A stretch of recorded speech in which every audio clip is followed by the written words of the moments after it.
우리 공무원의 제일 중요한 이 매력 포인트 하나가 뭐였어요? 연금. 근데 어제 신문 봤어요? 5년 있으면은 지출과 수입 중에 지출이 더 많다네. 국민연금은. 근데 공무원연금도 곧 달랑달랑이지. 우리 이 시아버지가 공무원으로 퇴직을 하셨는데 30 몇 년 근속하셨거든요. 그래서 지금 아버지가 받는 게 월 300씩. 돌아가실 때까지 계속 받으시고 돌아가시면 어머니가 반띵 이렇게 받으시더라고요. 최고다 공무원연금이. 아버지가 공무원으로 끝까지 근태하셨으니까 여러분들이 지금 그걸 목적으로 하는 건데 문제는 그 세대가 너무 많이 받아갔어. 그래서 이제 여러분들이 받을 수 있느냐라고 하는 거는 점점점 뭐 공무원 매력이 없잖아. 아니 세상이 다 어렵다. 이게 공무원뿐만 아니에요. 어느 무엇을 가도 마찬가지로 다 비슷해. 회사 입장에서 뭔가 이 퇴직이나 이런 것들에 대해 퇴직금 많이 줘야 될 것 같고 그러면 인력을 무조건 감축해요. 어찌됐건 무조건 사람을 줄일 거라고. 근데 공무원은 어느 일정 숫자를 어 이제 그런 것 같아요. 제가 보기에는 10년을 해보니까 안에 해야 될 일은 똑같아. 비슷해. 근데 경제가 어려워지면 결국 취업자들 수가 결국은 노는 실업자 수가 많아지면 이거를 국가가 흡수해야 돼요. 그러니까 경제가 어려워져서 만약에 취업이 안 된다. 국가가 뜯으면 안 올 수밖에 없어.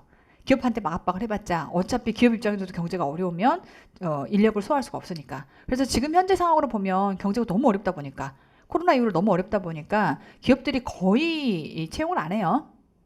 거의 채용을 안 한다고. 그러면 이제 정직하게 여러분들 입장에서 사실은 그 낙타 바늘구멍 뚫어야 되는 그 구멍을 뚫고 들어가려면 여러분들 뭔 놈의 다른 스펙이 있어야 되는 거잖아요. 근데 요즘 뭐 어학연수 갔다 왔다라고 하는 거는 어디 드림일 스펙도 아니다. 안 간 게 흠인 거지 드림일 스펙도 아니야.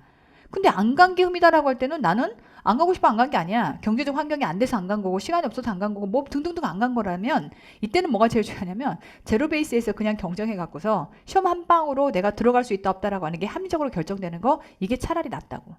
저도 그래서 회계사 시험 봤던 거거든요. 시험 한 방으로 차라리 내 인생이 결정되는 게 낫겠다. 왜? 이전 과거를 묻자면 내 잘못이던 아니던 간에 내가 가진 게 별로 없는 거지.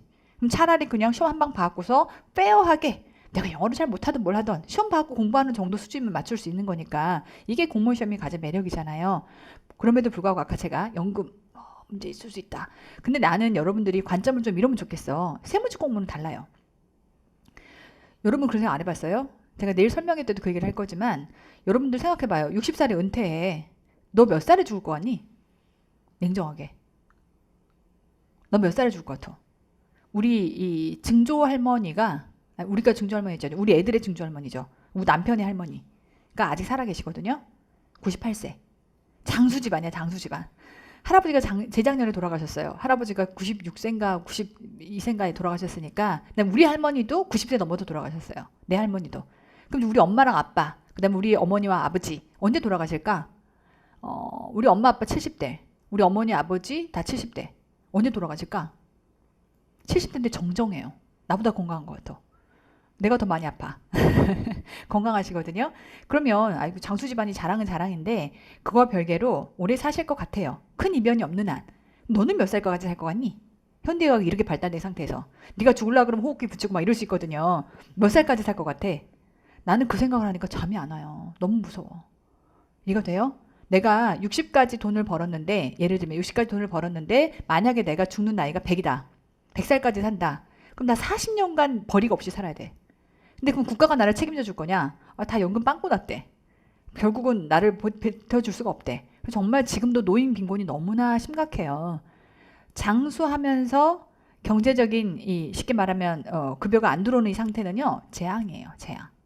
그렇잖아. 장수인데 무직이거나 장수인데 급여가 없는 상황이면 수입이 없는 상황이면 이건 재앙이라고. 뭔 얘기를 하고 싶은 거냐면 공무원으로 들어가면 여러분들이 60까지는 안정적으로 일을 해. 그러니까 이게 매력이라고 생각하고 열심히 일을 하고 공부를 하고 있는 거죠. 근데 여기 더불어 세무직 공무원은 뭐냐면요. 여러분이 60에서 그러면은 10년만 더 일을 할 수 있다고 생각해봐. 게다가 60에서의 여러분은요. 지금 삐약삐약 맨 처음에 사회 초년생으로 받는 월급하고는 다른 문제야. 이해가 돼요? 그럼 만약에 60에 여러분들이 뭔가 스페셜리티를 갖고 있어. 세무직 공무원으로 근속 한 30년을 일을 했고 마치 우리 작은아버지처럼 그렇게 하면서 세무사를 땄거나 혹은 그게 아니라 하더라도 거기 그 바닥에서 완전히 빠꾸미로서 노하우를 갖고 있어. 그럼 여러분요 10년 더 일할 수 있어요. 그럼 그 당시는 60 정도 되면 연봉 1억일 거거든요. 연봉 1억에 10년이면 얼마예요? 10억. 그러니까 앞에서 삐약삐약 그거에 대해서 논할 이유가 없다고. 공무원도 다 같은 공무원이 아닌 거예요. 내가 그냥 갖고서 월급 받는 그냥 내 시간을 갖다 저당 잡혀서 월급 받는 게 다인 거냐? 근데 세무직 공무원은 그게 아니거든요. 네가 가서 거기서 배우는 업무 자체가 남들이 배울 수 없는 실무를 배우는 거예요. 아니 그거 배우고 싶어 갖고서 나갔던 회계사들도 회계사 내려놓고 들어간다니까요. 왜 나와서 개업할 때 그게 훨씬 더 유리하니까. 이거 될까요? 그러니 남보다 10년 더 일을 할 수 있다라고 하는 건 어마무시한 거예요. 우리 작은 아버지 70 넘었는데 지금도 하신다니까요. 지금도 이러고 봐요. 글자를 이렇게 봐. 이렇게 보면서도 일을 하세요. 일을 하는 정도가 아니라 엄청 잘해요. 물론 젊은 나만큼 빠릿빠릿하진 않겠죠. 그렇지만 나보다 아는 게 훨씬 많아요. 무슨 얘기를 하면 거기 사례가 툭툭툭 튀어나오거든요. 그 많은 노하우들을 갖고 있다 보니까. 그래서 이거를 분명히 기업에서 높은 가치를 쳐준다고. 그럼 여러분이 나중에 세무직 공무원 들어가서 실무를 하게 되면 여러분이 하는 일이 무엇이든 간에 상속세, 법인세 약간 네어 아이템인 게 중요하다 또.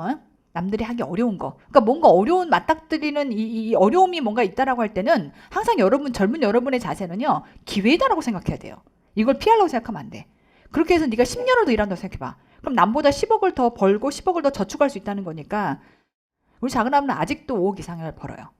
70이 넘었는데 9급 세무직 공무원으로 출발했는데 이게 여러분들한테 되게 귀감이 되는 여러분들이 본받아 가야 될 롤 모델인 거예요. 그분은 다른 거 진짜 말도 잘 못하고요. 되게 막 그래요. 이런 거죠. 말을 잘하는 사람은 제가 얘기를 할 때는 나 말 잘하는 사람 내가 말할 때는 주어 서술어가 명확하죠. 저 사람이 뭔 말하는지가 쏙쏙 들려. 근데 우리 작은아버지는 무슨 말을 하면 주어 떼먹고 말하고 목적어 떼먹고 말해서 뭔 말하는지 모르겠어요. 그래서 내가 오히려 되질문을 해봐야 이 사람이 뭐 하는지 알 정도로 말을 잘 못해. 근데 아는 게 많고 제대로 세무조정을 할 줄 알아요. 법인세 대가라고.